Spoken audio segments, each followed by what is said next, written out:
Hello and welcome back, Chelsea fans, to another episode of the London is Blue podcast. That's right, we are still in silly season, and that means that we are here with a wonderful transfer special all around Estevao Willian. And of course, we couldn't do this without my friends because Dan is somewhere off in Japan eating every sort of Japanese dish that he can eat, and he's having a wonderful, deserved couple of weeks off. And so you're stuck with me, unfortunately, as your lead host, but that is okay because I've brought in the heavy hitters to help me talk about what is a really exciting and interesting transfer, and that's Estevao Willian coming over from Palmeiras. And so really excited to talk to CFC Central, of course, and making a return to the pod, Jess Frota, J.E. Frota on Twitter. Jess, how are you doing?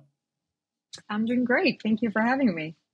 Oh, thank you for joining. You're live in the action. You've seen a lot of Estevao Willians play over the last couple of years, and I think this is a wonderful special to get to know him. He's still a year plus from joining Chelsea as a first team player, and so we're going to have a little bit of a preview as to what's to come here. Sam, how are we doing today? What's going on? I'm super happy that I get to finally do a podcast with you. I know. And this is sort of it's always in the making. So we had to send Dan all the way to Japan to make it happen. So and obviously having Jess here, she's one of my closest friends away from social media as well. So always special doing a podcast with her. Her knowledge far exceeds mine in this subject matter. So I'm looking forward to listening to this one and learning as much as I can. So yeah, absolutely excited for this one. All right. Well, class is in session, my people, and that means that before we get started, of course, calls to action. You know the drill at this point. 5-star reviews, Apple Podcasts, Spotify. Subscribe on YouTube. We're doing YouTube specific content. Finally, I know people have been asking for that for a long time. We are now doing that, and are very excited about that. The Michael Lise video I did last week had a wonderful amount of mixed commentary on it, mostly about my performance, and that's okay. I'm going to get better at those. Please subscribe to the newsletter. Sam is putting together a wonderful London is Blue dispatch every single week, and those are coming through typically on Wednesdays, and so you do not want to miss that. And of course, if you want to join a wonderful community and conversation, you know what to do, and that's join Discord. And so lots of things going on, but I just want to say thank you to everyone for the amazing support. It helps us do specials like these and to really talk through what is an exciting and interesting sort of transfer strategy here, Sam. I mean, let's just kind of start off with the player, with the description, with the transfer itself, because look, Chelsea's been shopping in Brazil. There's been a lot of movement there over the last couple of years, especially since the Clear Lake takeover. Let's talk about Estevao Willian. Yeah, there have been seismic shifts in terms of how the club functions overall. But I think the move to Brazil now and also Argentina in terms of looking at the next generation of talents. Obviously, we've gone to Ecuador and we've picked out 2 superstars already, and more might be there in the making. So it does look like we've ramped up completely in terms of just operation, quantity, quality, and recognizing that there's a market there. So um, in terms of even the players that are coming out, I mean, Jess would probably attest to this. It's not the same level of talent that we were targeting under Roman Abramovich. I think this is the creme de la creme of Brazilian talents, and we're going after them a year or two earlier than we used to.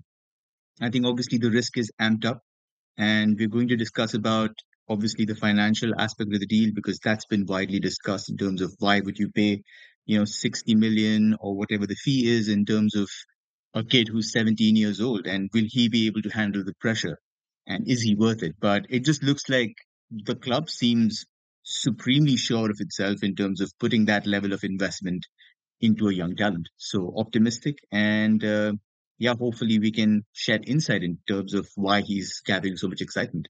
Yeah, Sam. I mean, let's just we're not going to bury the lead here, right? The lead is that this is a very expensive player that Chelsea have brought in, right? We know that it's roughly 55 million pounds, 34 million of that guaranteed. 17 roughly in easy add-ons and another 4 and change in difficult add-ons. This is a player who over the last season had 2 goals and 2 assists in the top level of Brazilian football for Palmeiras. I mean, this is not, as you put in your Twitter thread, Jeremy Doku, who had 109 league games for Anderlecht before moving to City and was widely regarded as one of the up and coming talents in world football. This is kind of a different sort of thing. And while, I would say Estevao Willian has a fair amount of hype attached to him, it's still a hell of a lot of money for someone who hasn't proven it at the senior level necessarily quite yet. Thoughts and feelings? Oh, absolutely. Yeah, absolutely. I agree with that. But I also think that there's a certain shift overall in terms of how scouting is working now. I think a lot of clubs that would arguably be classified as maybe like mid-level, lower-level teams are now targeting markets in Europe extensively, and they're managing to sign those players as well. Let's talk about, say, for example, Orel Mangala, who's playing as a youngster for the Belgian squad. He was in the U20 squads, a very promising midfielder, and lots of clubs interested. And he actually went to Nottingham Forest. And about, I would say, 7 months later, good performances later, he's playing for Olympique Lyon. And I would say 5 or 6 years earlier, that kind of pathway wasn't there. You had to have a certain standing of a club to be able to lure those talents in. Now you see all the top talents in every single club. I mean, I wouldn't have sort of put my money on Mohamed Kudus going to West Ham. I wouldn't have. From Ajax, I would have expected him to make a jump elsewhere. But that's what's one happening. I wanted, Sam. That's one I wanted for Chelsea. Don't taunt me like this. Come on. No, but I think it's also just moving away from that because it's a very convoluted market, and you're going towards a market where there has been proven success by the likes of Brighton. I know we don't like bringing up that name very often, but they've shown that there's a blueprint to follow in terms of targeting the right talent, giving them a certain pathway, and then making sure that they come back and make it happen. If you look at the Caicedo story, he was sent to Beerschot in Belgium. His agent said, I thought Moises was ready from the go. He would have directly come to Brighton and would have made an impact. They did the same with McAllister. And you see the same kind of thing happening with even Manchester City, who've gone and got Claudia Echeverri. Obviously, the price is much, much lesser, so the risk is lesser. But I would say that there's certainly some evidence that a lot of top clubs are targeting that particular pathway. So we're not in the wrong. It just, yeah. Jess, this is it's a hefty fee, but to Sam's point, it feels like because a lot of other clubs are more cash infused and probably have better scouting than they used to, especially at, kind of your mid-table Premier League and down, right? That you kind of have to accelerate your thinking a little bit if you're one of these bigger clubs, right? This isn't necessarily a Neymar type person, right? Who had all the fanfare in the world, all the highlights and all that sort of stuff. So Chelsea are kind of double clicking ahead a little bit. And on the risk reward ratio, where would you put this signing just because of the financials established? I think the financials kind of change a little bit the perspective, because if I go by pure talent, since I will say this, obviously for people that don't know me, I'm Brazilian. So I'm talking about not only myself, but the way the Brazilians feel about this player, whether it's the media or especially the people involved in the youth setup.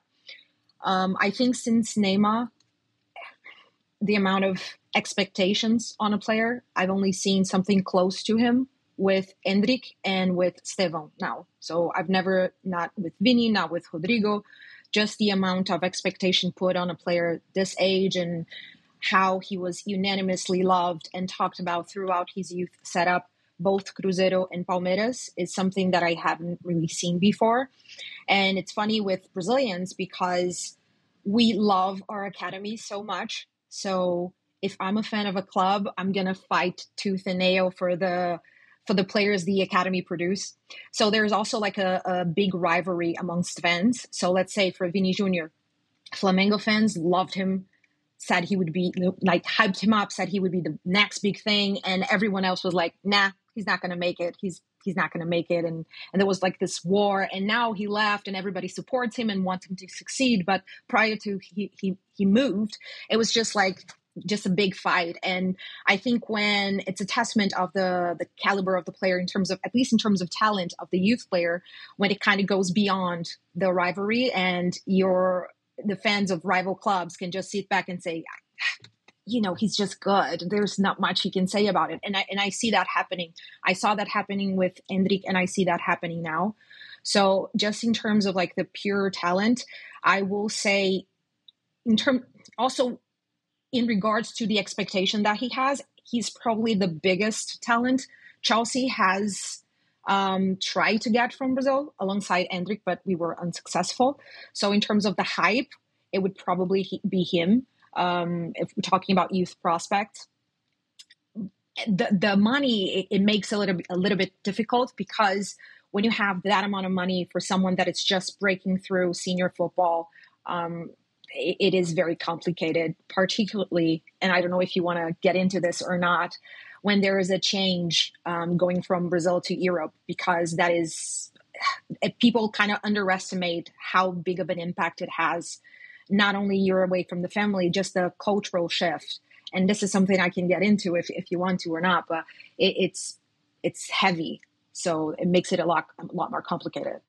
Yeah, we'll do that at the end. How Chelsea fits him in, how they utilize him, how they set him up for success. We'll kind of do that after we walk through his profile for sure, because this has to be done well. It has to be done right, and you don't invest that much money in a player into their future without having, hopefully, some sort of idea as to how you're going to take care of that person and integrate them moving forward. But we're going to take a quick ad break, and then we're going to dive into the strengths, all the player profile stuff that you know and love from a CFC Central special, and then we'll dive into the areas where he can improve, how he fits in at Chelsea, and then some bonus questions in this podcast. So stick around, and we'll be right back. All right, guys, we have to dive into this because this is a player with an interesting story.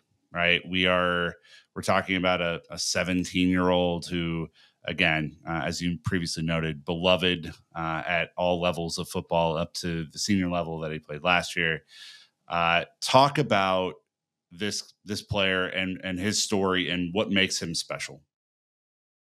Yeah, as many of Brazilian talents, he started playing what we call futsal. So, not on the field.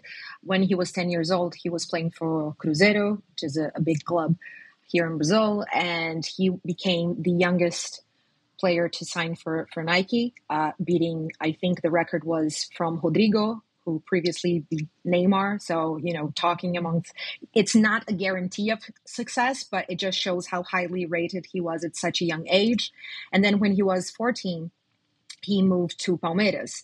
And that was a big kind of soap opera move, because it involved agent fees and the whole tapping up or not tapping up, that whole shenanigan. But the point is that he moved to Palmeiras, and 1 year later, he had pretty much won everything at that level of football and was impressing everyone.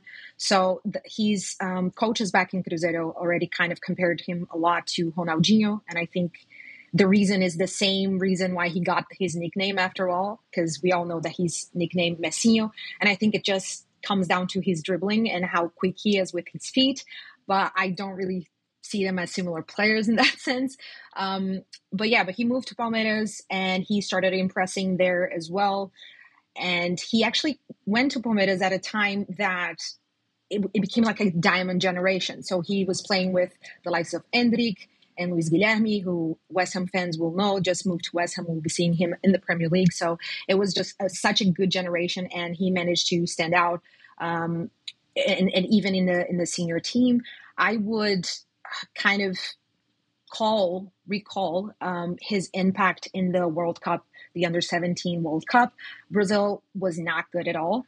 It was like stupid. We left, I think it was in the quarterfinals, but he was so impressive with his goals, with his assists, particularly against Ecuador. He just caught the eye of the world. And I think from that moment on, the Spanish media and newspaper all started calling him a genius, and he was the next big thing. And from that moment on, he started being linked with Barcelona every month, pretty much.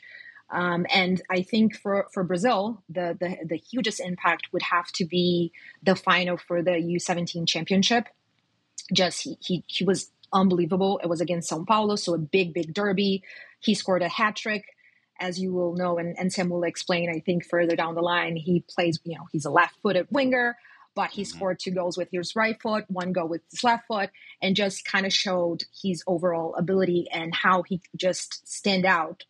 He just completely stood out with players of his same level. So he started impressing a lot. And by the end of last season, he managed to break through and get a game time with the senior squad.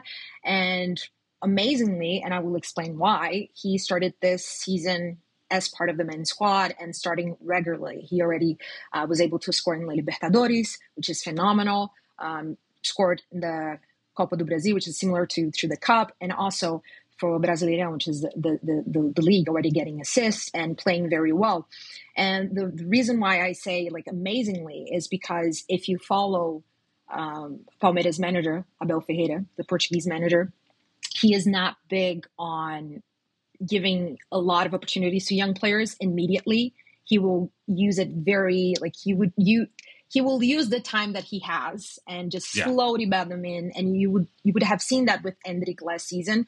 And it was a big criticism that the fans have because they wanted him to utilize Endrick more. And Palmeiras kind of had a big shift when the second half of the season when he started playing Endrick. So it was almost too slowly the way that he used Endrick. And with Estevao, it's completely different. He's already playing him, starting him. He started him against, I would say, lesser teams, or at least not as good teams.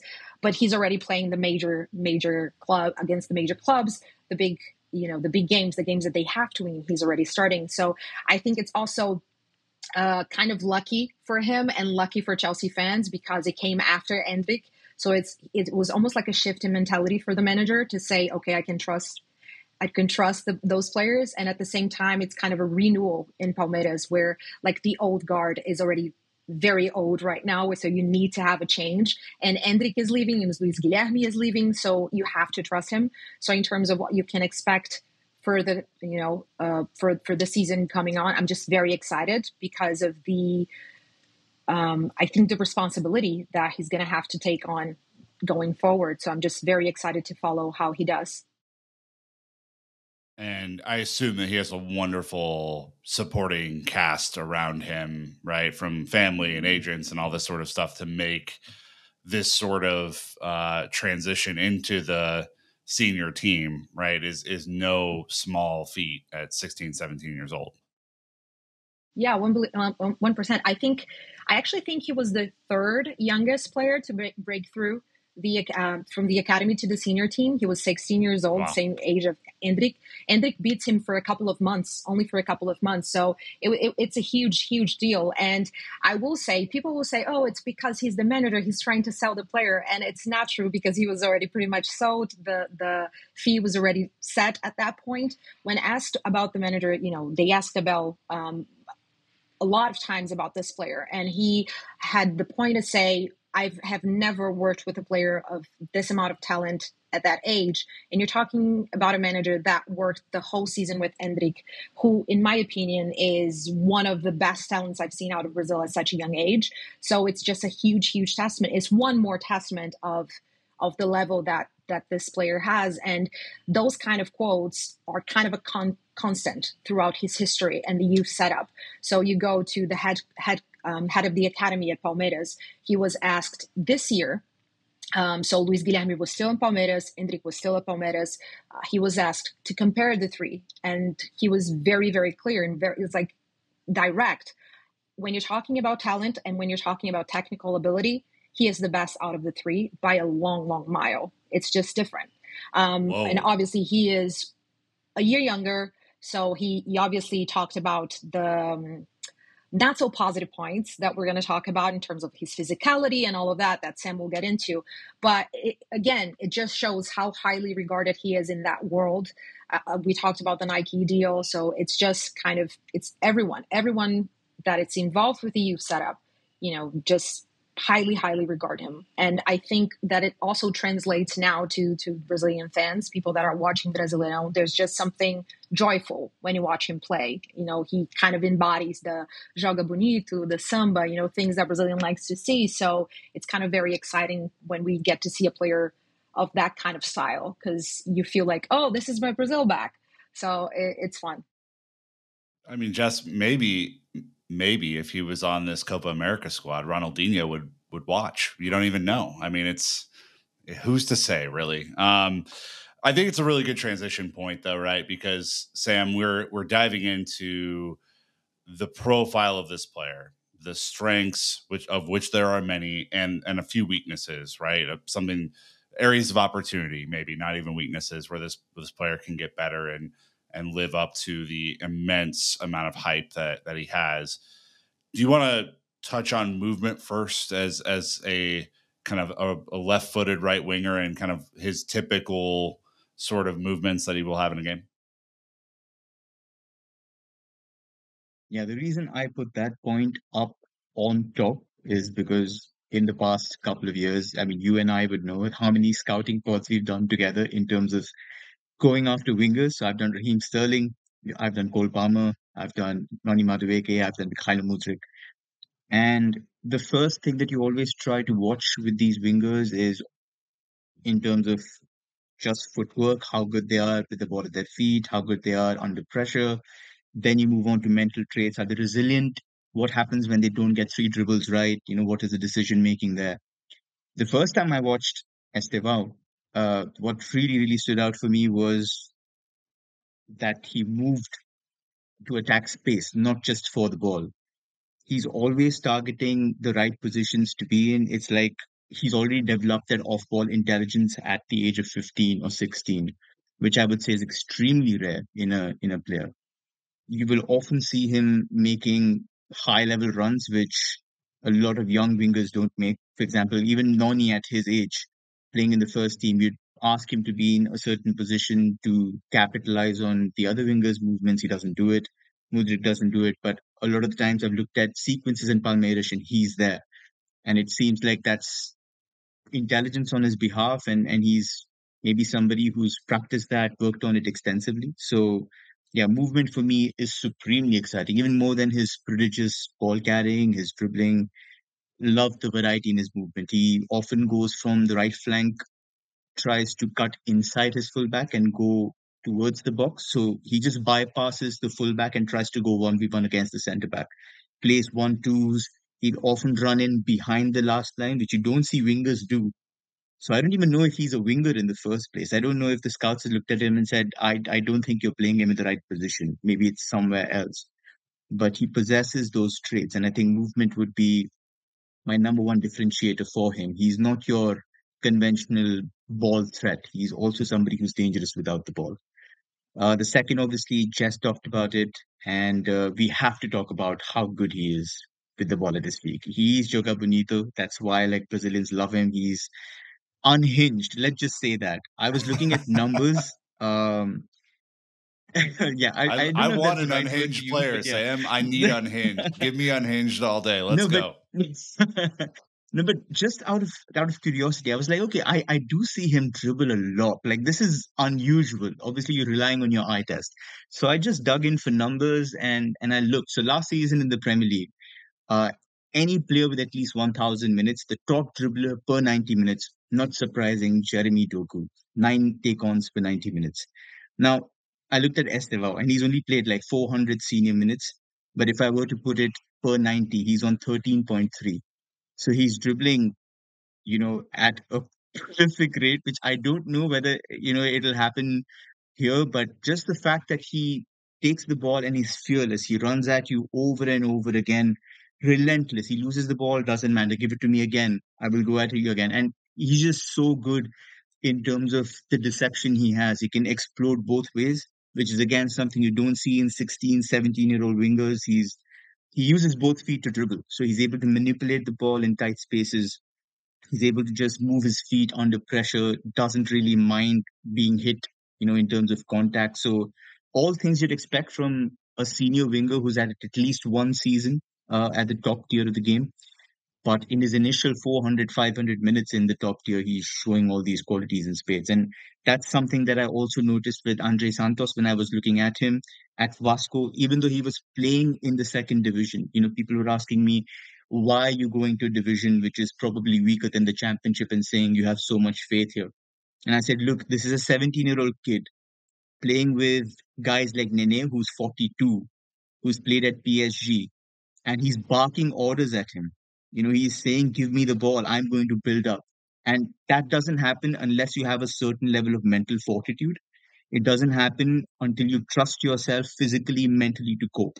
And it's something I also see with Willian. So yeah, two of those qualities right on top.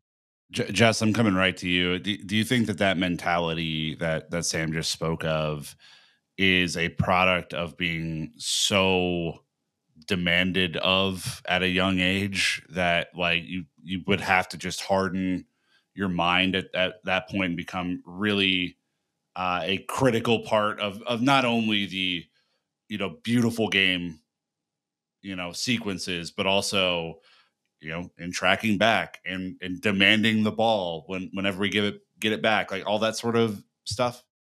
I think it's a mixture of things. I think it is that you mentioned.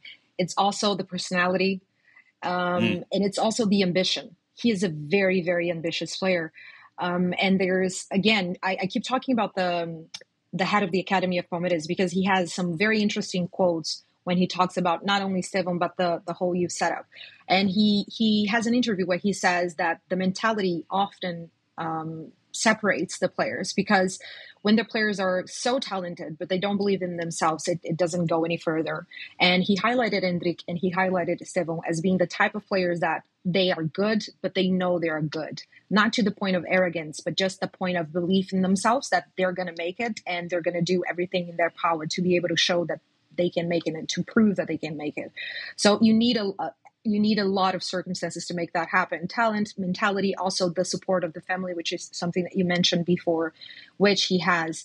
And also because I mentioned quotes, I just wanted to mention my favorite quote because Sam talked about Estevao and the ball at his feet. So my favorite quote regarding him is that the photographer of Palmeiras was once shooting a game and he took 100 pictures, 100 photos of Estevao, and the ball was glued to his feet in all of them in the 100. So that to me was amazing. It was my favorite quote by a mile. Well, we're going to continue. I just want to jump in. Want to jump in, Nick, because I have another favorite quote as well. I think it's the same person Jess is talking about. This is Palmeiras' head of youth, JP Sampaio. And he had an interview with FIFA and he said, look, one of these things that players have, like top players have, is a strong personality. It's a big ego to say I can, and I do it. And with Willian Estevao, he does it. So he's super big in terms of just mentally how resilient he is. And you also mentioned, how difficult is it to move culturally, to adapt. Just bringing the Indian Brazilian nexus to the fore, I would say both countries, both sort of nationalities, extremely good at adapting.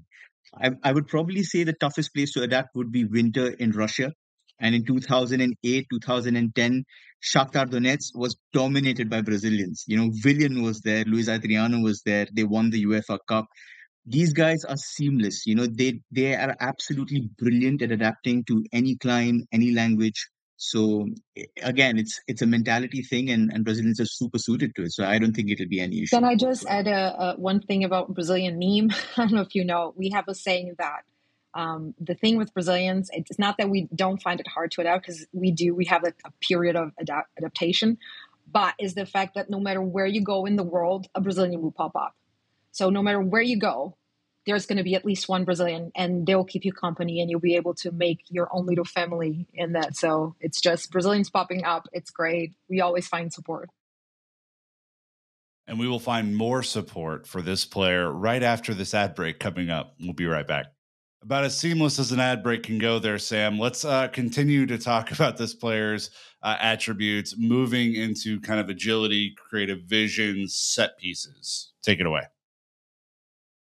Yeah, I think the nickname Messinho is something that is sort of used a lot to describe him. And like Jess said, I don't think they're similar players at all, but it's a lot to do with how the mentality is in terms of beating their players. I think you look at Messi and he isn't an explosive sprinter, but what he is, he's just ungodly in terms of how quickly he moves from one foot to the other. He's able to shift his weight very quickly. He's able to shift the opposition player's center of gravity very quickly, and Estevao does that effortlessly. I think he's lightning quick.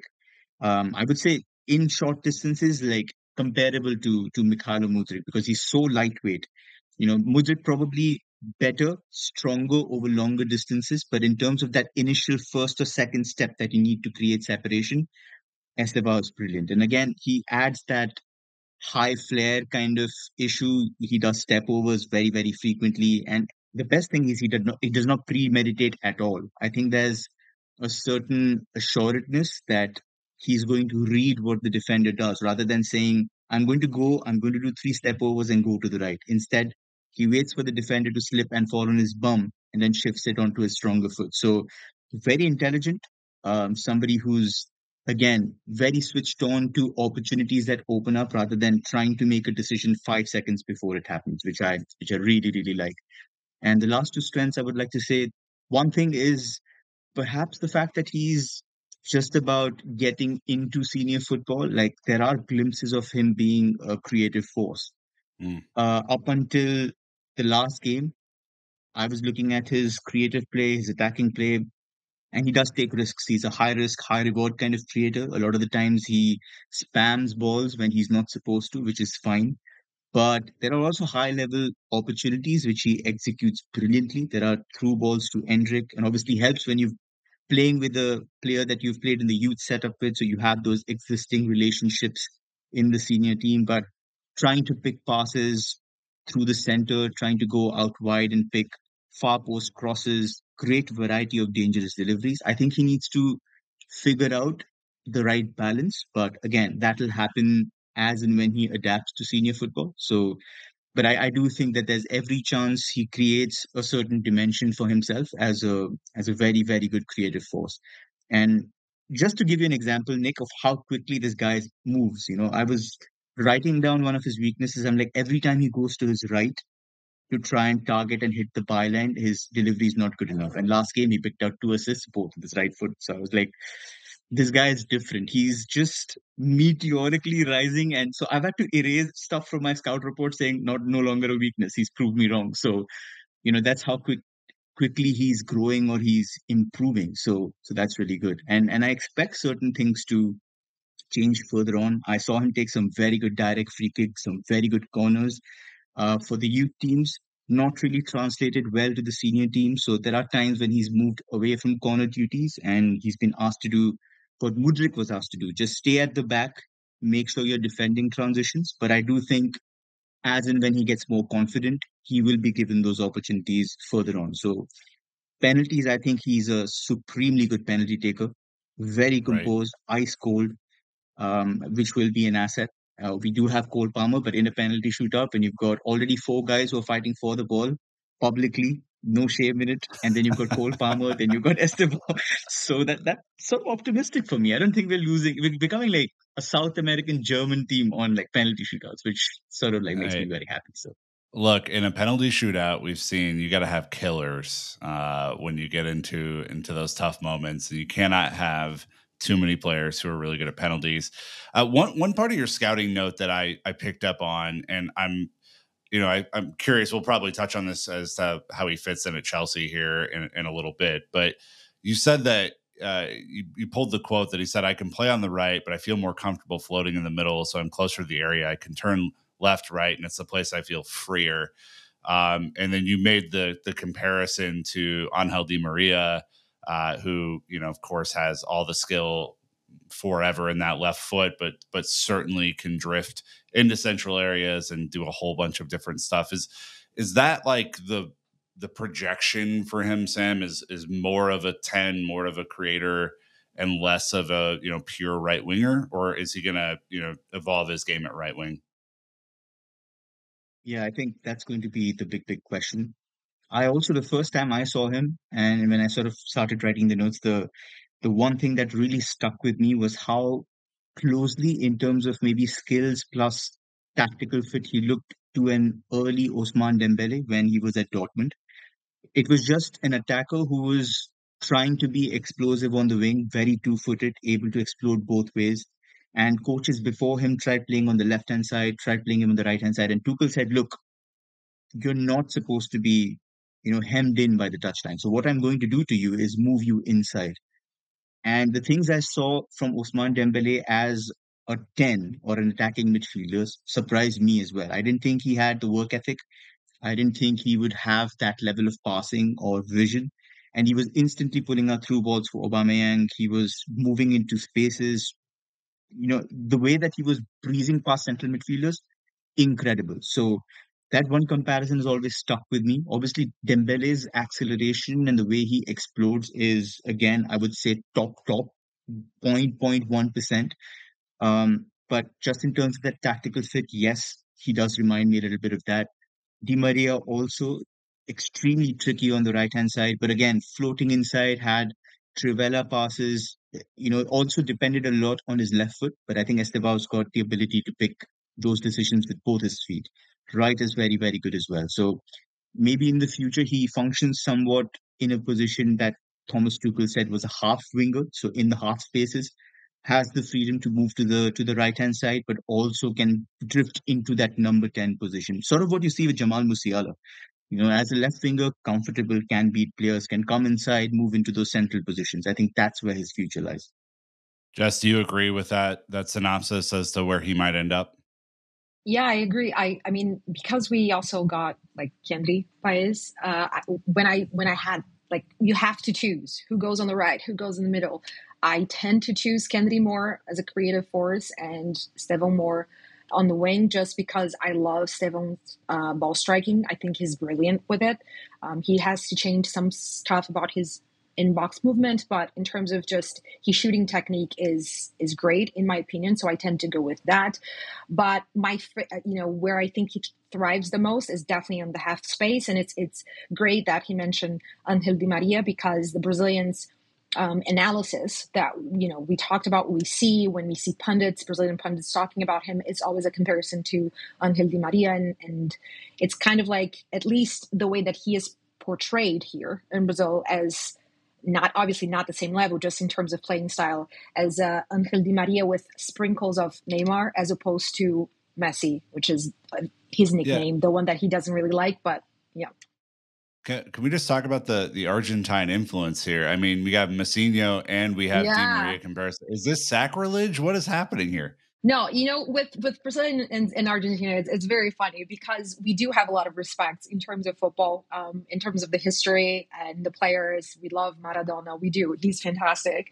But there's rivalry. So you can only truly have a rivalry against the best. So I think both countries recognize the history, the tradition, and the football, but there's just this insane rivalry.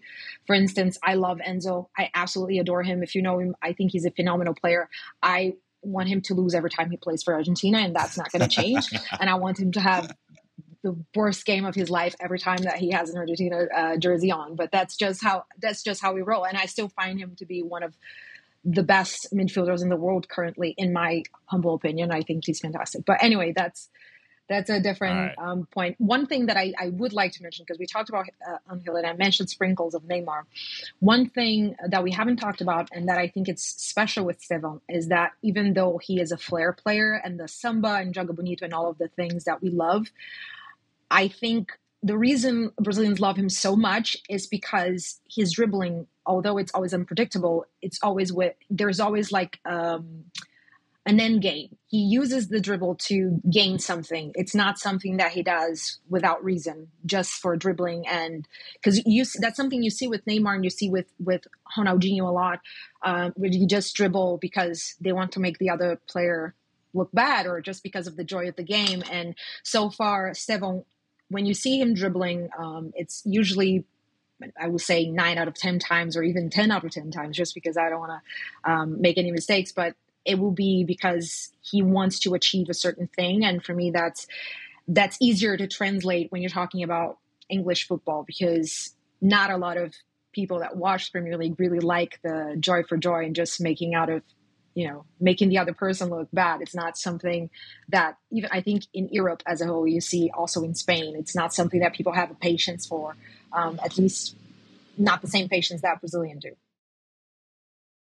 All right, Sam, let's dive in. It's not all roses, right? This is a young player who has a lot to learn and will eventually learn English football, which is a whole different sort of gambit for sure. But let's just talk about for the next year before he gets to Chelsea. What are some areas of opportunity that he could bring to his game to make himself more ready for the transition? I think the number one question will always be in terms of how physically ready he is by the Jess is flexing on end us of right now. just There you go. just Boom. showing off her guns.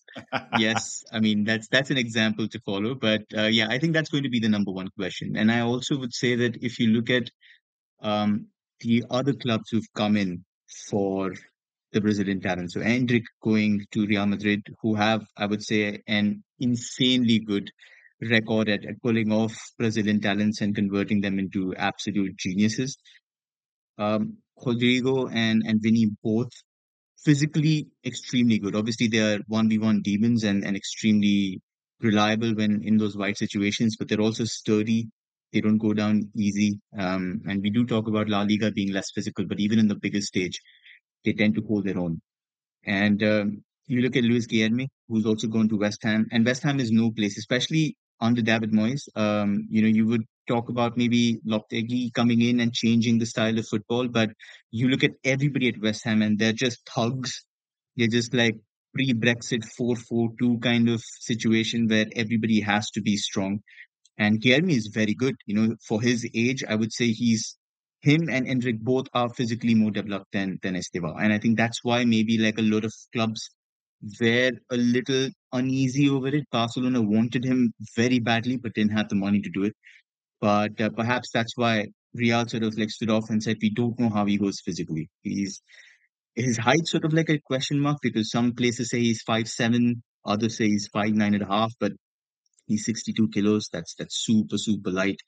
And that sort of shows when he's trying to play against more physical players. He gets held off very easily in certain situations. Even the way that he presses, the way that he tries to win the ball, he doesn't go through players. He tries to go around them because he knows he's not getting through. So again, those are all little challenges that every single youth player faces when they're making the transition to senior football. And I'm speaking on the basis of just 400 nascent baby minutes in the Brazilian league. So, tougher things have happened, more inconceivable things have happened, where just growth spurts and a myriad of other things have just turned footballers into beasts. And then we've got in-house experiences of, say, Ruben Loftus-Cheek going from one of the shortest players to one of the tallest, and then having back issues, and then having to do yoga and then sort of rectify that.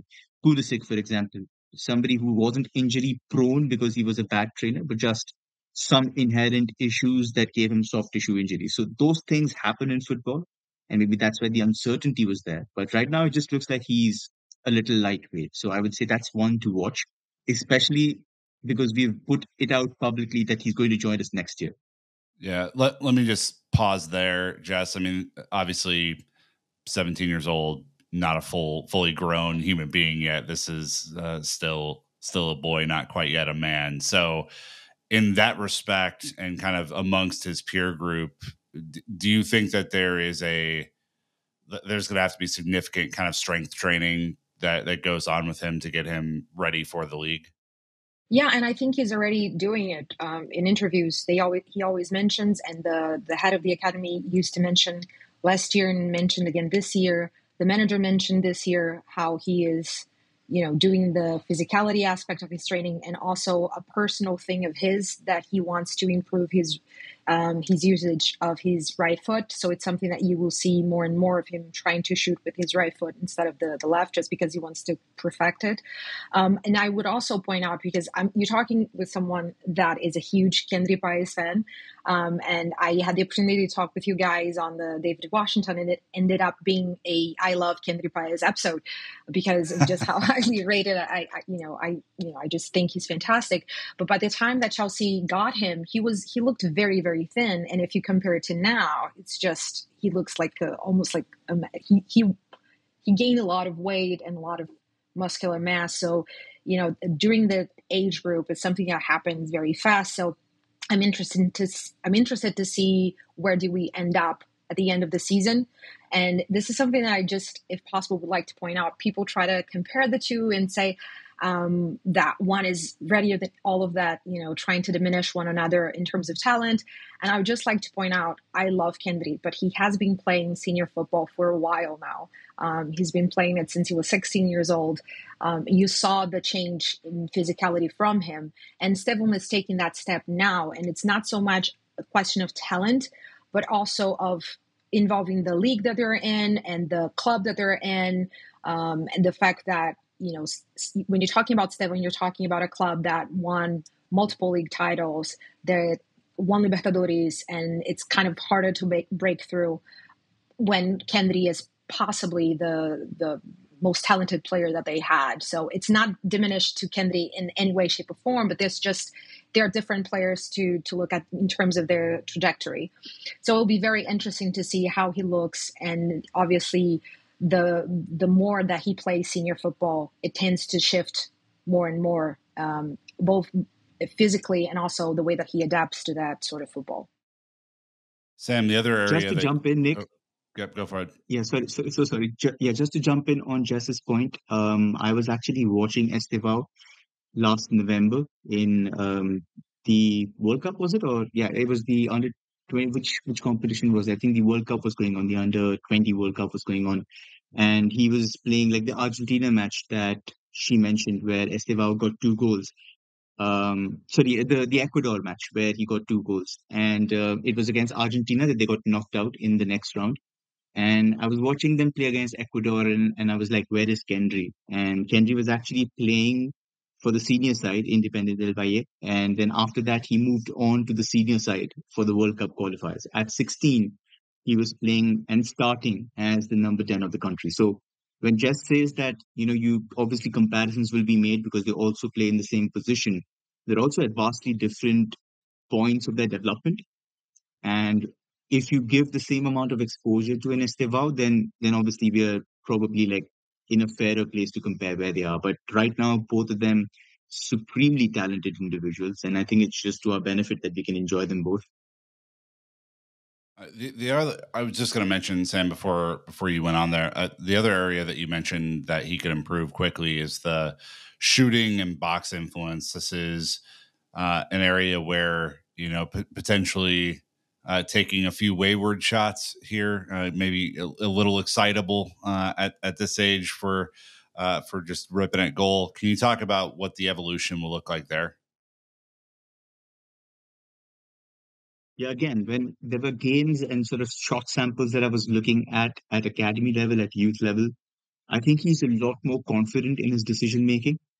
And it's just like the fact that he's up against stronger athletes, more experienced footballers with obviously more know-how in terms of blocking off angles, that he's being a little more hasty.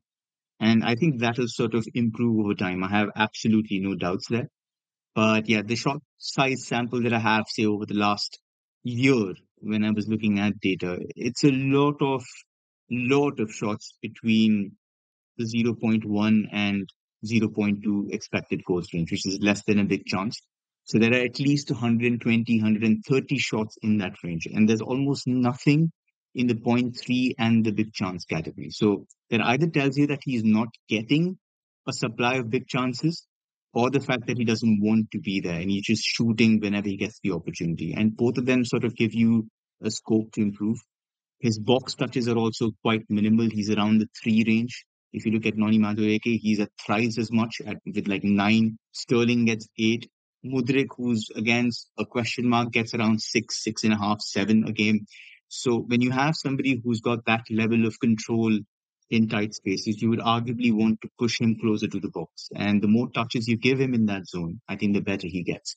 So yeah, right now when I'm comparing the data with other players, for example, it's not a positional comparison, but when I looked at Erling Haaland from a striking perspective at Dortmund, you would see decent number of point 0.1, point 0.2, and then the short sample would just take off between point 0.3, point 0.4, point 0.5, and point 0.6. There would be a huge spike.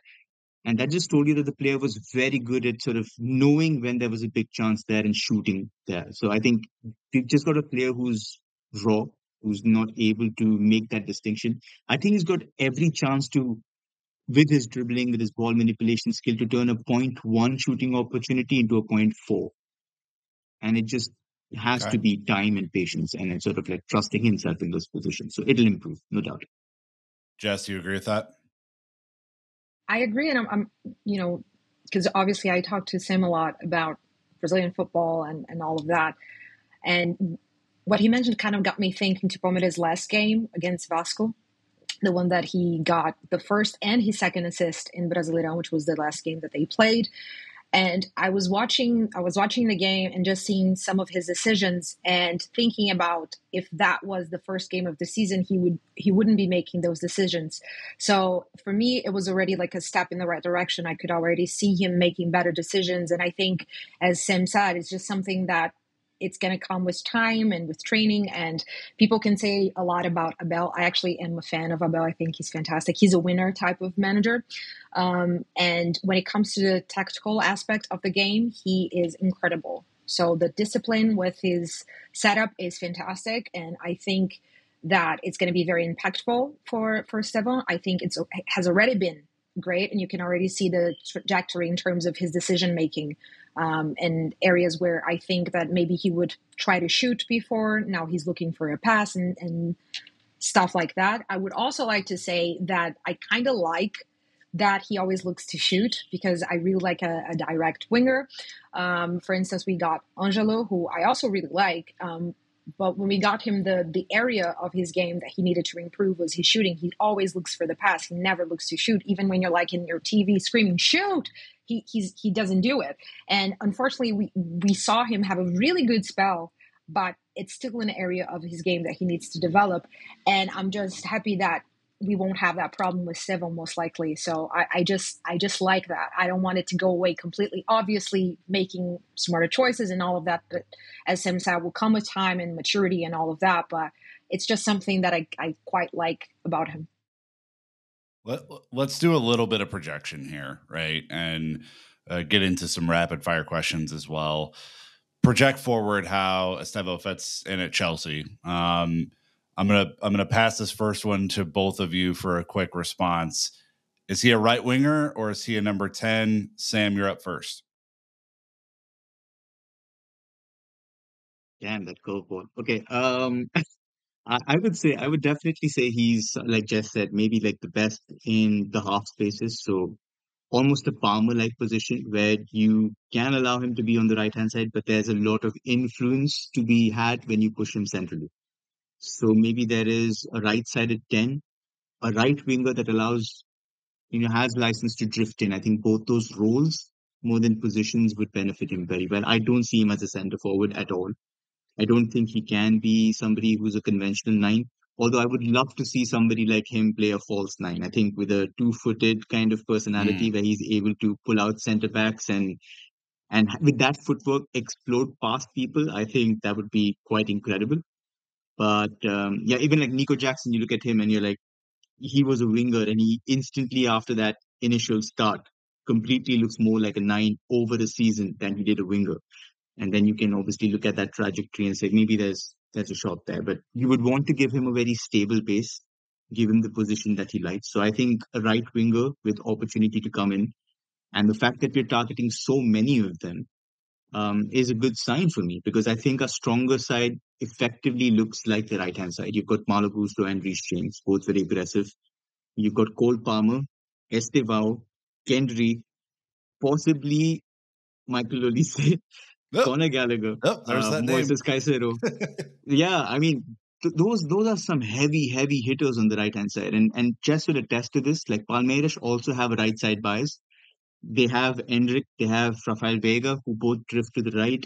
There's like a 4-man, 5-man overload at all times, and that's what their side likes, to play those little interchanges into the box to flummox players. And when you've got those little spaces and the ability to be brilliant in tight spaces, that combination could be brilliant, where you allow somebody like a Olise to come in, Palmer to drift out, Estevao to come in, Gusto to push up, James to come in. So those kind of combinations could be intriguing and devastating at the same time. So, all right. Well, Jess, Sam has decided to ignore my binary choice between right wing and number 10. What is your answer to that? I would try to stay with the binary. I apologize if you can hear my dog barking. She's very excited about the Estevao talk. We all are. Yeah. So if I had to choose between the two, I would say right wing, just because. And I know you said to project, but I'm just looking at the other options in terms of how physically ready they are. And I think, Sansa. Her name's Sansa. She is feisty. So just how physically ready the other players are if we get Michael Olise. And I think Kendry would be best suited for the number 10 in the Premier League as things stands. So I'm cheating the question, but not cheating SN, because I'm saying right wing, but a right wing that utilizes the half spaces. Definitely. Okay. Like projecting into Maresca's system, we understand, I think, at this point, kind of what to expect, although we have not seen a preseason game yet of Maresca's.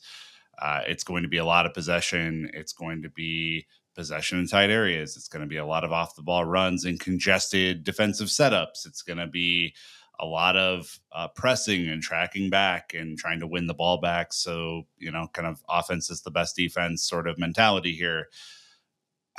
Does this player translate into that system? 30 seconds or less, Jess, go.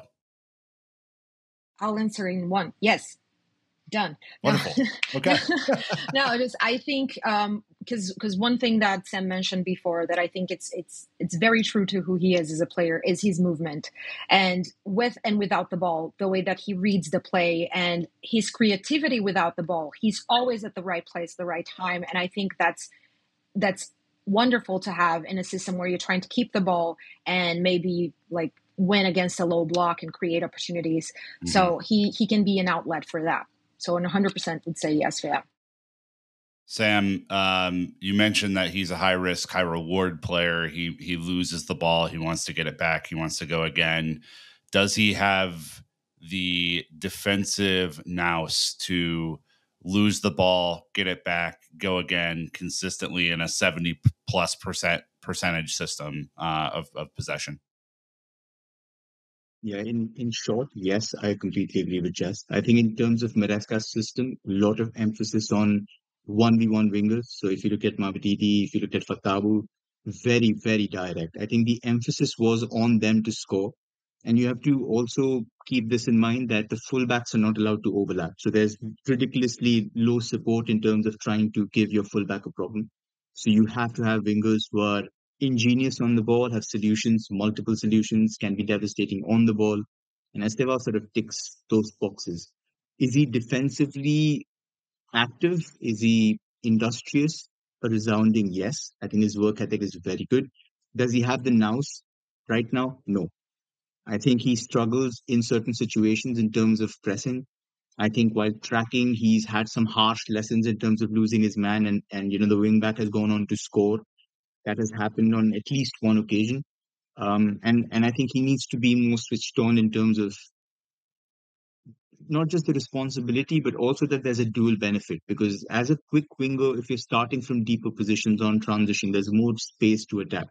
So I think the quicker he realizes that his starting position can be, in a deeper wing back kind of role where he's able to explode into space, the more benefit he gets. But that will also be, I would say, a quite arduous process. The level of playing out of the pressing in the Premier League has gone up a couple of notches in the last couple of years. So, David Datro Fofana, for example, also was benched by his manager at Molde because he apparently did not possess the pressing now. So his manager said he scores well, but doesn't know how to press for, I don't want to use an expletive, but yeah, doesn't know how to press at all. So that's why he was given a harsh lesson. So I think that's going to be his number one sort of concern.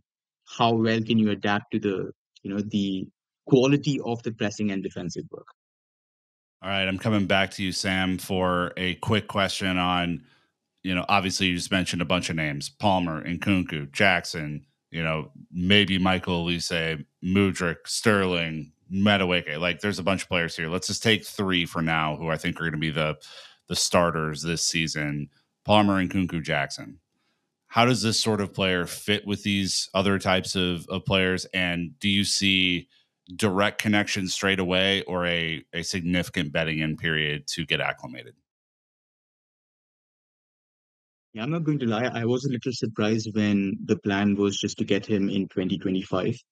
Maybe again, I'm being maybe overly optimistic here, overly cautious, maybe in terms of I would really like him to go on a loan at a high level sort of European club where he can get 30 starts. I think Andre Santos has benefited immensely by just half a season. If he would have had the entire season, we would have been having an undisputed shout in terms of put Ugo Chukwu out for loan and get him as the reserve Mm-hmm. midfielder, because he can play 6, 8, double pivot, single pivot, no issues whatsoever. So I would have really liked for him to have that pathway and maybe being eased in the way that Brighton have done their talent through. You're able to get that first acclimatization period in. And again, this ties back to all the talk about us going to Sporting and asking whether, we're allowed to buy a stake in them. Maybe that's a feeder club that we're looking at, because we are looking at Brazil as a super, super talent hub. And what better place to acclimatize than Portugal? And the Sure. language won't be an issue. Climate, food would also be perfect. Great life there in terms of footballing, education. So yeah, that would be the ideal place to go. But I would have really liked him to get that stepping stone before he comes in. But of the names you mentioned, Nick, he's the best 1v1 out of all three of them. I don't think Nkunku is a 1v1 talent. I don't think Palmer excels at it as well.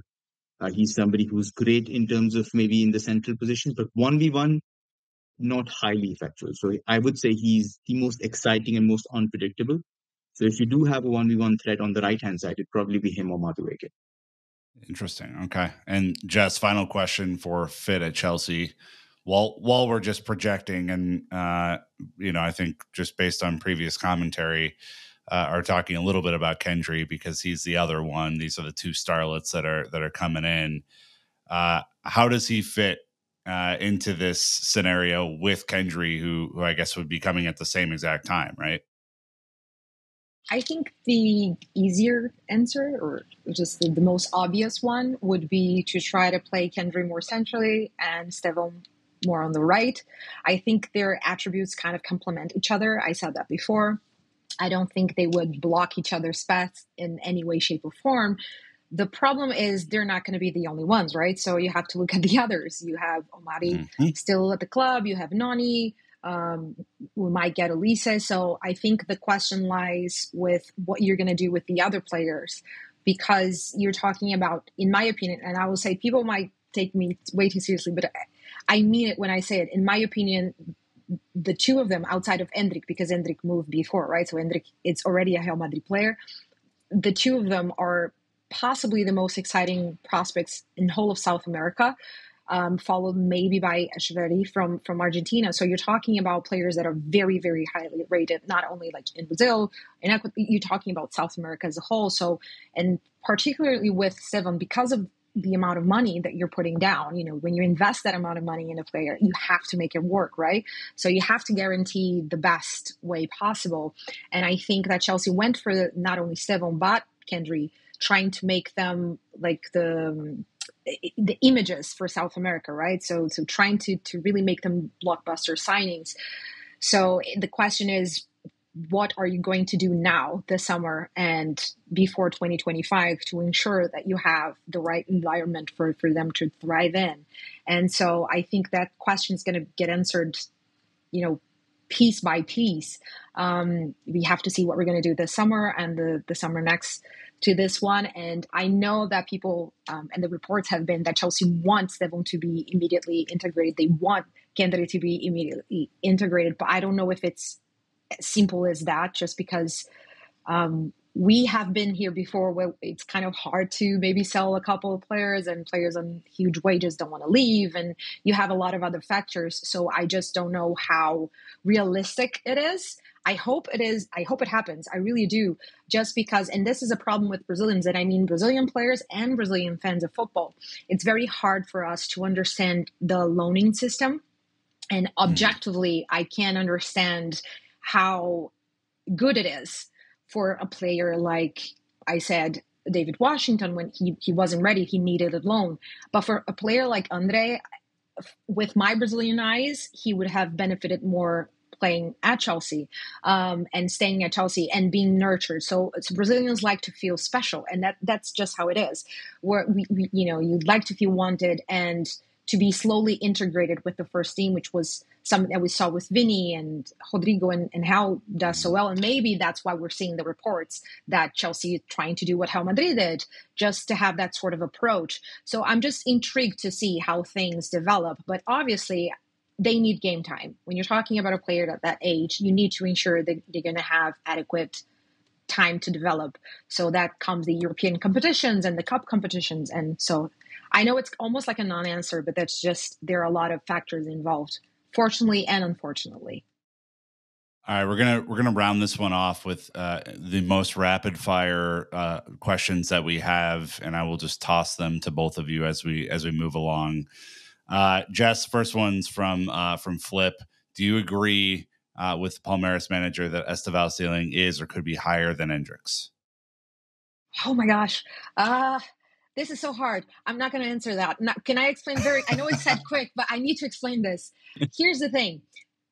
Endrick already proved that he can translate what we saw in youth football to the senior side, right? So he proved that. So I'm comparing two different players right now because I obviously haven't seen them in training. I just saw what they did for youth system and the senior side. So you're talking about an Endrick, for me, already a senior player, and against Estevao, that's just trying to get to that moment. I will say, if you're talking about technical ability, then yes, he is more talented than Endrick. But if you're talking about whether or not he will be able to translate that to senior football, and then again, all other circumstances, then I can't answer that. Well, rapid fire's gone down the tubes really quickly here. Sam, we're going to toss this next one to you. Does Chelsea have the sufficient support structure to help top young players and their respective families basically assimilate into European culture, in this case, into the UK, English language, all that sort of stuff? Does Chelsea have enough there to make the transition easier? To be honest, no. I don't think that there's been maybe steady evidence of it. We got lucky with Omari Hutchinson. I think the championship is always a great place to develop it, but we watched the Andre Santos loan, which I was absolutely livid about. We saw them going for midfielders. They were looking at getting Mangala. They were looking at getting, I forgot his name, from the Dutch league, another Sangare. Yeah, they were looking at Sangare, and we said, okay, we want one more midfielder, we'll send our youngest player. And obviously he didn't play. So there has to be some sense of logic in terms of how you're going to integrate players. Again, Angelo was a good decision. So I see a mixed bag. But if you're paying 60 million for a player, you better have a goddamn good plan in terms of, getting him up to speed, making sure he's playing week in, week out, and that he knows that there are no guarantees. I just want to give an example. Nick just talked about it. One of the most exciting players in South America, El Diablito, Claudia Echeverri. City got him for 14.5 million. That's the difference. And with that price, irrespective of whether you feel like it's high, low, whatever, there's significantly less pressure and risk. So it does look like a really good deal either way. And I think even if 60 million tends to be sort of, you think you've got one of the most exciting players in South America, there are so many miscellaneous factors. And that will be down to which club he goes to on loan. injuries, how well his growth happens physically. So when there's that level of doubt, yeah, the money makes me nervous. But yeah, I don't think we are equipped right now to give him a stable foundation. So that's obviously concerning. Clayton kind of tacks on a question that's kind of similar here, which is what is the average that other, he uses normal clubs, unlike Chelsea, or an abnormal club in our eyes here, are paying for young South American players of this age? Like you just mentioned 14.5 million off the cuff there. Is there like a for an Endrick style talent, or for a Estevao talent? These are the cream of the crop. But like, let's take it down from like an A plus to an A, Jess. Someone who is maybe not quite at that level. Are we talking like 10 million, 20 million? Like, what does that look like typically? It depends the country, actually. So you saw how much Kendi went for, which is a lot closer to Argentinian talents. So if you're going for that, it's anywhere from 15 to 20 million euros. It would be the proper amount. The problem is, if you're talking about Brazilian talent, that is already like higher. So for instance, you have Luis Guilherme, who is very highly rated in Brazil. He's 18, he could move, but I would say he is not as rated as some of the other talents in South America. And he went for more money than Kendry, more money than Echeverri. But if you're talking about the cream of the crop in Brazil, it's what we paid for. I mean, in theory, what we're paying for Estevão, which is what Endrick went for Brazil, and it's kind of like closer to Victor Roque. So if you're talking about the very, very highly rated in Brazil, that tends to be it, which is kind of like you only see few clubs going because it's a high risk, high reward type of deal. And it's also why I think Chelsea was, when it came to the Brazilian market, and Sam mentioned it before, and I mentioned the last episode on David Washington, how our scouting system in South America and in Brazil had improved tenfold, and it did. But it was still like one tier below, just not the absolute top, because the risk is lesser, because you're paying like an okay amount of money and not outrageous amount of money. But if you want to get, and it almost like Chelsea want to get the next big Brazilian thing, and I think they regretted not pulling the trigger with Endrick. It's just no based on information, just a feeling that they Vibes, didn't like. Yeah.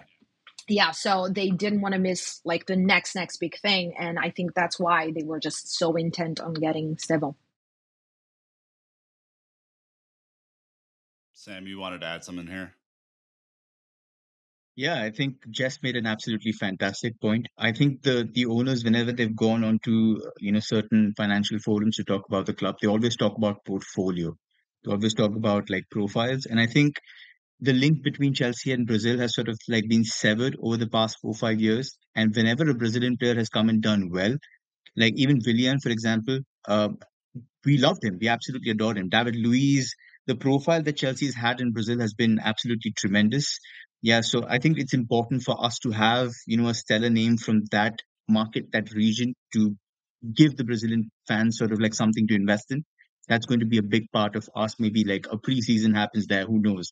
Maybe that's preparing for the eventuality. But in terms of the price, this is a point that I would like to point out in terms like an optimistic perspective. I'm looking at Estevao, and I'm looking at a player who can arguably become a three-way attacker. And this is a very, very rare profile to happen in the market. You look at a winger who's not just a 1v1 two-footed threat, which is by itself pretty rare to have, but he can also become a creative force. He is also an excellent off-the-ball threat. Now, if I were to give you an example of a Brazilian winger who reminds me of some like a player with those three qualities in moderate amounts, the first one that comes to mind is Rafinha. I think he's an extremely underrated attacker, somebody who is very, very good on the ball, could move intelligently off it, and also a good creative force. Now, when the transfer sort of like tug of war happened between us and Barcelona, the fee that was mentioned was 60 million. And that's what you're paying for him 3 years, 4 years before. Fees are getting inflated all the while. Every single year, more and more ridiculous transfer fees are being paid for, I would say, like Yeah. average level players. You just mentioned like Luis Guilherme is not average, but just the fact that he's also jumping from the academy setup to Premier League without any step up, for that amount of money should tell you that the market's also moving towards a different position. So I think the sporting directors have taken that risk into assessment, saying we've got a player who could evolve in at least 2 or 3 different ways. Even if he doesn't, like, I think there's a very good chance we can sell him to a French club, to an Italian club, to a Dutch club for 30, 40 million. That's what the projection might be. But it's also investing in the fact that if he does hit his potential, he's easily a 100 million player. And then you look back at a 60 million and saying, what are you willing to pay for Vinicius now? What are you willing to pay for Rodrigo now? And that's the price. So I think it's well factored risk. And you don't make these decisions until you're absolutely certain that this is something that you can put all your stock in. But then again, we signed Lukaku for 100 million. So who am I talking? Jess, one final question here, and this is going to be your favorite activity, which is rank these Brazilian players. That's what we're doing. How does he stack up? Let's take Endrick, Vinny, Rodrigo, and then another player of your choice, plus Estevao. Choose between your children, Jess. Yes. Wait. Them. Can I just ask one question before we go? Because Sure. It's like, do I rank them based on what I saw at youth setup, or because I can't really base them right now because it's not fair. Based on the hype. Based on the hype. Based on the hype. Based on the hype, number 1, Endrick. Number 2, Estevão. Number 3, Vini. Number 4, Rodrigo. Okay, interesting. Okay.